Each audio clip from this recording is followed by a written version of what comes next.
How's it going, everyone? Today we're going to be taking a look at the British Lee Enfield No.1 Mark III Star, aka the SMLE, and this one is wire wrapped, if it wasn't obvious. And it was the standard infantry rifle of World War I, and later in World War II,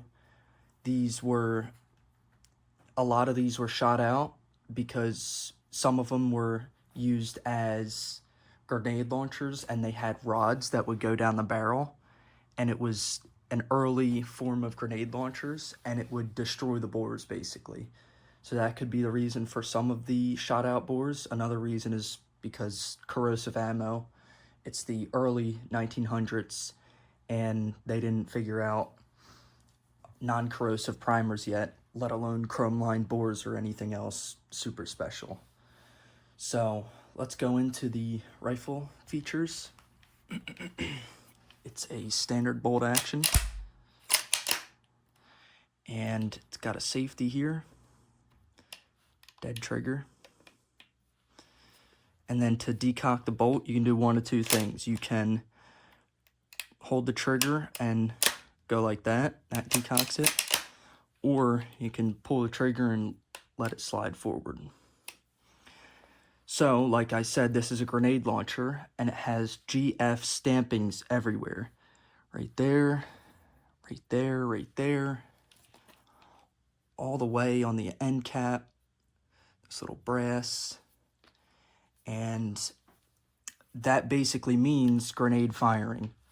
That was the kind of designation, I'm guessing. And here's your mag release right here. 10 round SMLE mag.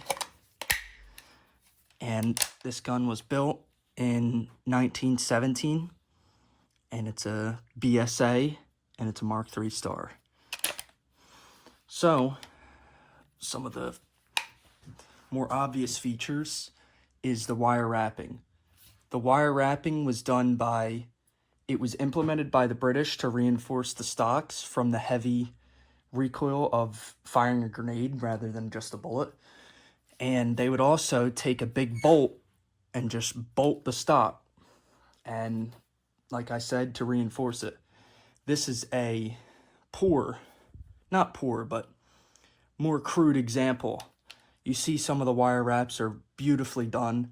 This one may have been, and over time, and I'm guessing a lot of use, it has kind of lost its looks, I'm guessing. And one of the way that the original, how they would do it in the military, when you fire the grenade, you hold the gun upside down at a 45-degree angle, and you are kind of on your knee, and you hold it at a 45-degree angle, and then you just put a blank in and shoot it. And that was kind of the way they did it.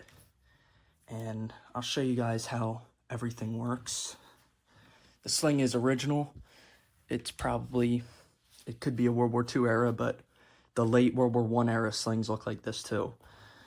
So I'll show you guys how this mounts on. That is the grenade launching cup. And basically, first I have to loosen it.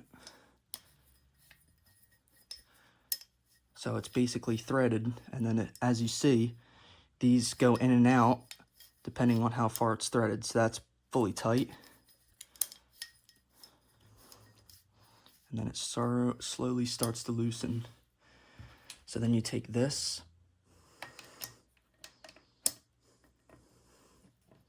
Oops, I didn't do it enough. Okay. And these little indentations or cutouts into that ride on top of the bayonet lug right there, as you can see. So that basically lines it up with the bore. And then you just want to tighten it.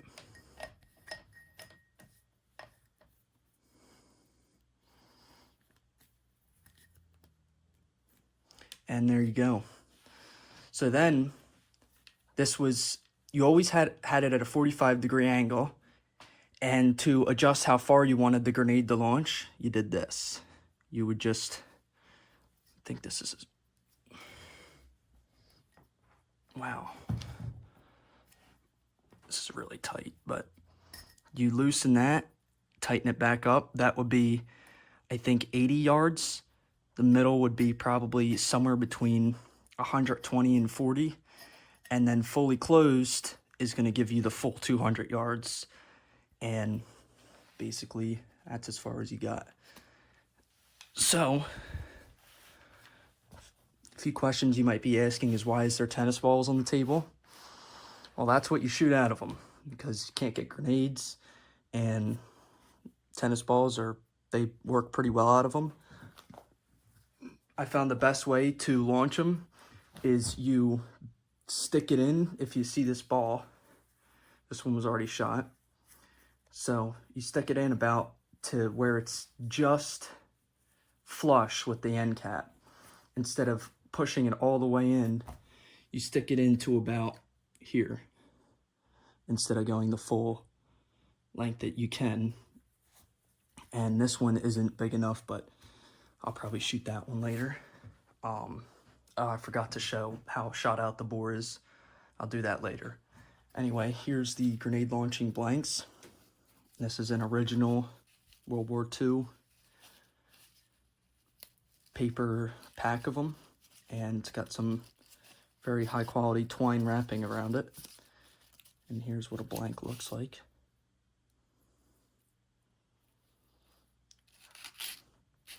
Really old stuff.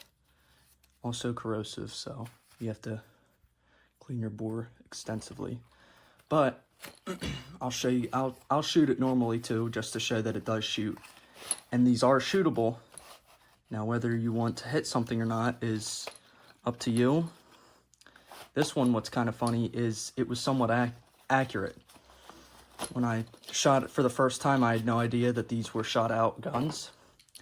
And it was hitting close to the target, but it was keyholing so bad. I mean, the bullets were going completely sideways.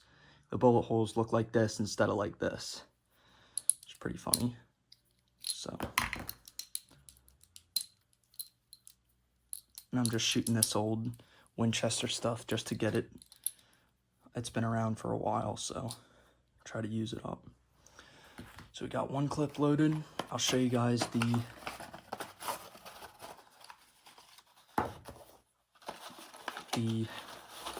shot out bore, just to prove if no one believes me. But I also have to take this off again.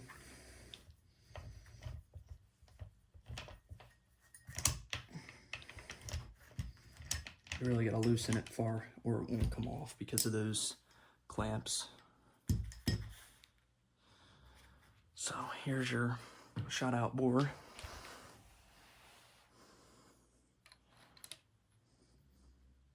So that eats the whole bullet.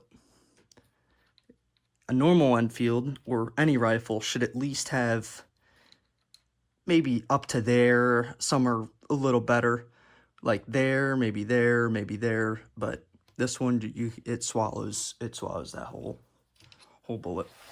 The only thing that it would not swallow is, I think I tested it, was like 8x56R, which is a huge Steyr cartridge, and that's not what this shoots, and it's not chambered for that, so you don't want to shoot that.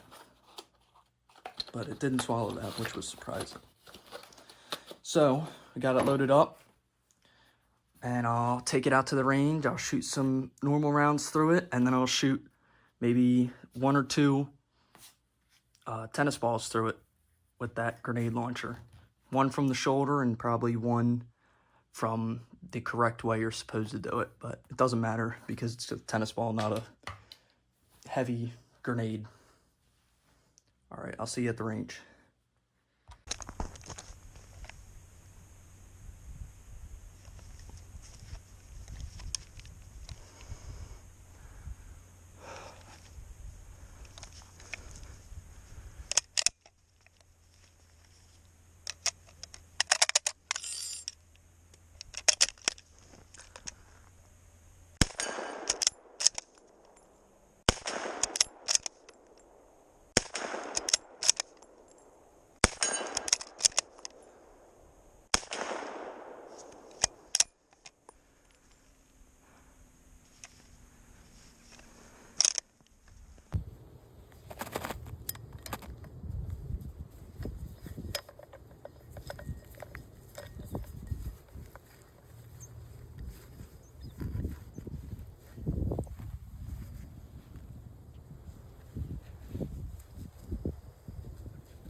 you guys for watching. And if there's one takeaway from today's video, it's that wire-wrapped grenade launching Enfields are really fun. Thank you guys.